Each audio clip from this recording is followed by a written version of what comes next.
Anil Desai. Thank you, Chairman sir, Deputy Chairman sir. So the appropriation bill number 3, Bill 2024, is being considered in the House, and I think the Honorable Finance Minister will take the consent of the House.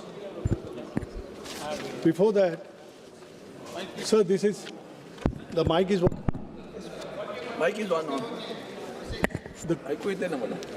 the last quarter. If we go by that last quarter, the figures, the data released by the National Statistics Office, which stood at 5.4%, much lower than the expectations projected by the Reserve Bank of India, which stood at 7%, more than 7%. So during this period, not only that it has come down on an average, but manufacturing sector has taken a heavy beating. That growth stood at around only 2.2%. Along with that, even construction sector and mining sector also showed the growth on a lower side. And compared to, it was 7% in the last quarter, first quarter. So this has the growth rate, low growth rate expected. It is going to create complications in the remaining half of the financial year. This is going to impact the economic growth, economic performance in the second half. The fiscal management will be also issue, and it will be a challenge for the government to contain it at a lower level. And if the target of 4.9% is to be achieved, it will have to cut down majorly on its government expenditure. And when the government expenditure comes down or it is reduced, it is audit, the result is that growth in unemployment, as it is, we have seen the effects of slower activity, which is already there in the society, in the country. The question is how we will mop up for the rest, or how will we be able to contain. The only answer what we see that private investment need to come into play.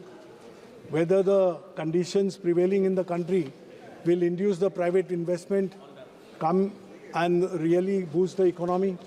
It's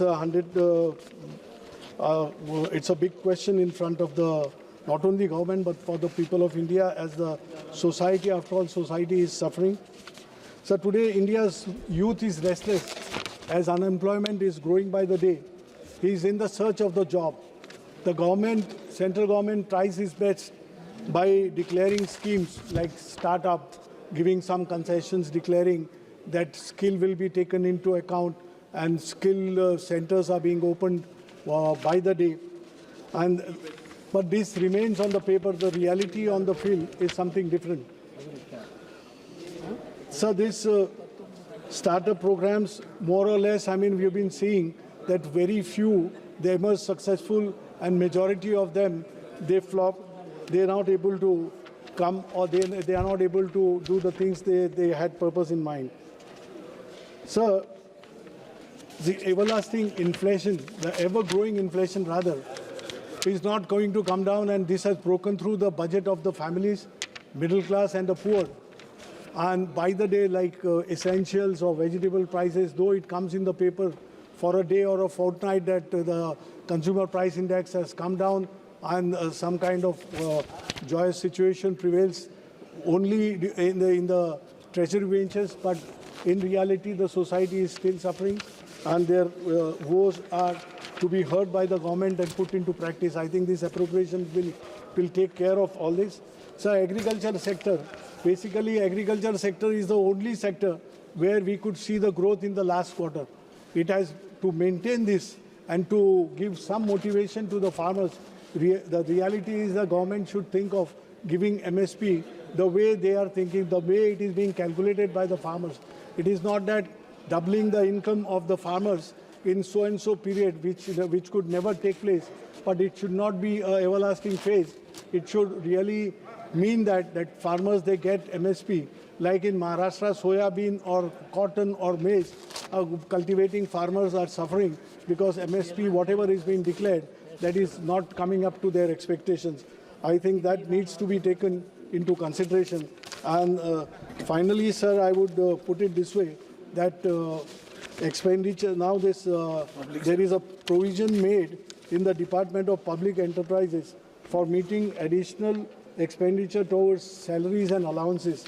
My humble request would be with the Honorable Finance Minister that the Insurance Act, which is in the offing, that it is going for the amendment, and this Insurance Act will provide for 100% FDI, and composite license is being thought. It is contemplated that composite license will be issued to the private players, and all the government companies, all the public sector units in general insurance and life insurance sectors will be kept aside. This will deprive them of their making the business who had the monopoly in the sector, and they did well. And over the years, all these companies, may it be General Re or LIC or New India Assurance, they have been paying handsome dividends to the coffers of the central government. But the irony of the fact is that these very companies will be deprived in the bill which is being contemplated to be brought in. I think Finance Minister, Honorable Sitharamanji, Honorable Finance Minister, I am addressing a very important. You are aware of it. You are aware of the issue what I am making a mention about. That these general insurance companies, banks have got their upward wage revision. LIC has followed it. Only general insurance companies like New India Assurance, United India, National Insurance, General Re, they are awaiting their turn to get upward pay revision. I think enough of provision is being made, and Nirmala Sitharamanji has shown that evince that keen interest to see these people also get their due. I'll be extremely happy. And last request for GST rationalization in the rates of Mediclaim. The entire country is awaiting your decision. I think in the month of December, this GST Council was to take decision. It is yet to come. If it comes, that will give a good relief to the people of India. Thank you very much.